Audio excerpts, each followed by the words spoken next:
na ako daw ay naglakad para sa lisensya ng isang illegal na pogo at matapos naman marinig ang testimonya ni Chairman Altenco, wala naman pong ganong sinabi. Attorney si Mr. Roque, Altenco. wag muna po tayo dumako sa ibang issue. Okay. Focus muna tayo sa tanong ni SP Pro Temp na may tanong din ako. Mamaya, dadako po tayo sa ibang mga issue pati yung nabanggit nyo. So let's please focus. Okay, now ang bahay po na tinutukoy nyo sa Tuba Benguet ay rehistrado sa isang korporasyon.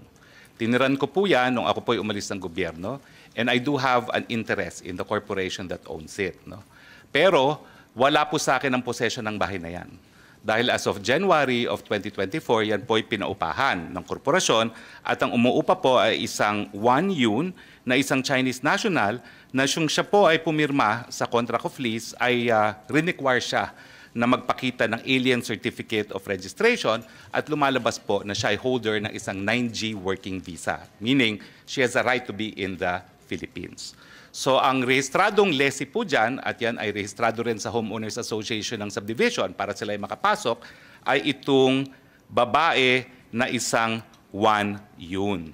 Kaya nga po, nung sinabi nila na sinalakay ang bahay ko at may mga wanted na mga pogo bosses doon, ako po'y talagang nag-conclude na meron talagang pilit na naninira sa akin.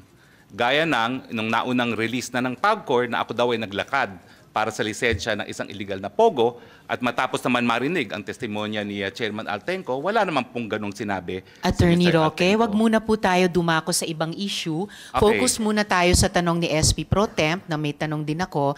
Mamaya, dadako po tayo sa ibang mga issue pati yung nabanggit nyo. So let's please focus. Okay, so meron po akong interest sa korporasyon na may-ari ng bahay na yan.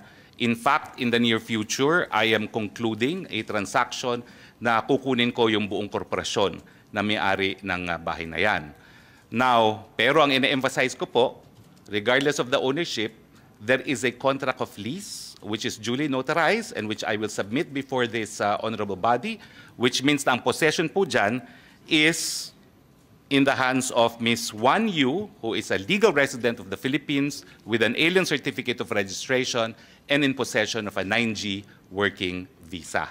Ang gusto ko nga pong malaman, kung nakita nila doon sa bahay na yon, yung tao na hinahanap nila na allegedly may tie sa Banban. Dahil kung di naman po ako nagkakamali, again, as part of due diligence, yung isang lalaking nahuli dyan is the partner of of the lessee, no? Hindi ko naman po tinatanggi na may interest talaga ako dyan sa korporasyon na yan, albeit not 100% as of yet, pero magiging 100% na po yan. Now, yun nga po, yung lalaki, ang alam ko, is the partner of Wang Yun, and alam nyo po, hanggang ngayon, meron akong katiwala doon. Kasi nga po, nais ko masigurado na yung lessee will only use the premises for residential purposes. No? Dahil nung ako po ay nasa gobyerno pa, may mga nagrereklamo sa mga villages gaya ng multinational village na ginagawang pogo at 70 people at a time ang nasa residential homes. So nagtalaga pa ako ng caretaker para masigurado na wala pong ganyan at ang caretaker's report naman ay talagang hanggang 3 tao lang ang nakatira ron. Ang question po is, yun nga po, kung yung lalaking nahuli ay siyang merong tie sa Banban at dahil ang alam ko po, nag-due diligence din naman kami kung sino yung lalaking yon, partner yon nung aking lessee, but gentleman of leisure po yun eh. Ang sinasabi ng aking katiwala, hindi naman umaalis ng bahay, golf lang ng golf kasi may golf course po dyan at nang tinanong namin minsan ano ba ang trabaho niya, sabi niya he is a digital nomad, no? Cryptocurrency. No? So nais ko po makita talaga kung ano yung ebidensya na yung lalaking yon ay involved sa Banban. Dahil kung hindi naman po, talagang meron pong concerted effort na iling ako dito sa mga pogo, no? Na akin namang itinatanggi po. Maraming salamat po.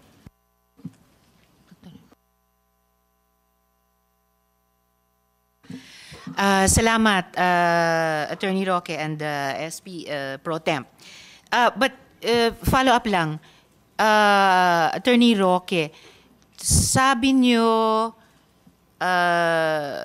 korporasyon ang may-ari ng bahay na ni-raid at natagpuan ng 2 foreign nationals na associated ng PAOK sa Bamban at nasa custody ngayon ng BI. Sabi nyo sa ano yan, sa korporasyon. But you also, nung nagsalita kayo kanina, you also referred to it as bahay ko. Well, I do not deny po na I have an interest in the corporation. Hindi ko po dinideny yun. In fact, Aling korporasyon po iyan?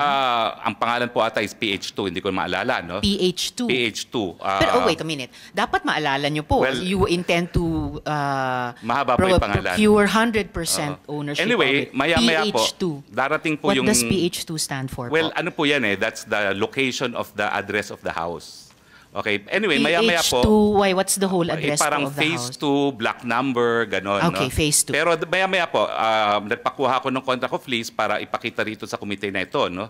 Na, And sa ngayon po, kayo ang majority shareholder ng PH2? sa ngayon po, hindi. Hindi. Pero Anong kami percentage po, ang, ng ownership nyo? Ay, nako, nominal lang po ako ngayon. No? 10%, 20%? Well, ngayon po lumalabas, lang ako, nag-subscribe lang po ako when it was incorporated, no? At sino po yung majority shareholder sa Ang majority is another corporation PH2? po. Another What is that corporation. other corporation? It's Biancham Holdings po. Ano pong pangalan? Biancham Holdings. Biancham Holdings. Holding. B-I-A-N. CHAM. Si Bianchan Holdings. Yes, yes. Ganong kalaki yung majority? Lahat po yan Hold- sa Biancham Holdings. Pero minority, wholly owned. nominal kayo. Nominal. Wholly. Oo, wholly owned po yan by Bianchan Biancham. Holdings. Sino pong incorporators ng Bianchan Holdings? Attorney Percival Ortega po at yun po naalala ko si Attorney Percival Ortega.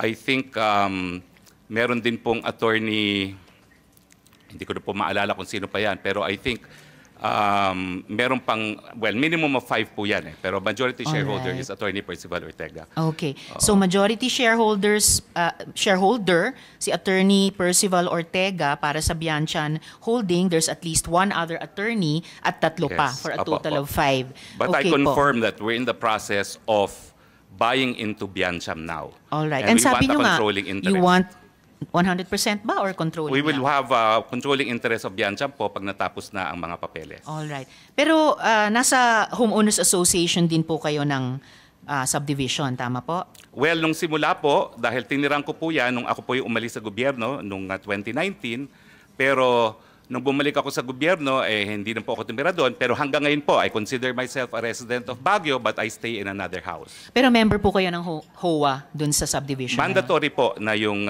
corporate owner is a member of the Homeowners Association. So, member po, dahil mandatory, member kayo ng HOA ng subdivision? Member po yung corporation that owns the house. Okay. So, sinong nakapangalang representative ng Bianchan Holdings sa HOA ng subdivision? Hindi po ako sigurado, no? Kung sino ngayon ang nakapangalan doon, no? But I do know that lahat po ng mga dues are being paid and the real estate taxes are being paid. Sino pong nagbabayad ng dues at real estate taxes para Well, sa ano po, Bianchan doon? it is also Biancham, no, that pays for it, no. But in Aha. any case, hindi ko po dinideny that that is a house that I have an interest in. I have lived in the house. Ang sinasabi ko lang po, pinaupahan po yan and possession is now with the lessee. For the record, yung Bianchan Holdings, nabalita po dati na may partnership sa First Mariveles Holdings Corp o FBMHC na nag-apply for POGO license dati. Hindi po. Maaring, no. I deny It's, that. I deny that. You deny it. Okay. Yes, ang Well, we will ask application the po is proper... AFAB. Oo. It's the Freeport Authority of Bataan. Okay, It we is will not ask with that. PAGCOR. All right, we will ask that sa present and possibly past PAGCOR chairs later. Wala po yung application at all with PAGCOR. Yes, well noted yung denial nyo. Itatanong. Pero POGO po siya. Hindi po. Hindi rin That's siya a real POGO. estate development company Real na estate. nag-apply po for accreditation sa AFAB pero hindi na po Okay. na-pursue. Okay, we will ask that of AFAB po. No. The chair will say who we will ask that from. We will ask that from PAGCOR and if necessary, invite AFAB to the next hearing if necessary. Pero itatanong muna natin sa PAGCOR mamaya. So, attorney, wala po kayong possession ng bahay pero may supervision dahil may bantay po May kayo bantay doon. Okay po. All right, salamat. So just to continue with salamat Attorney Roque.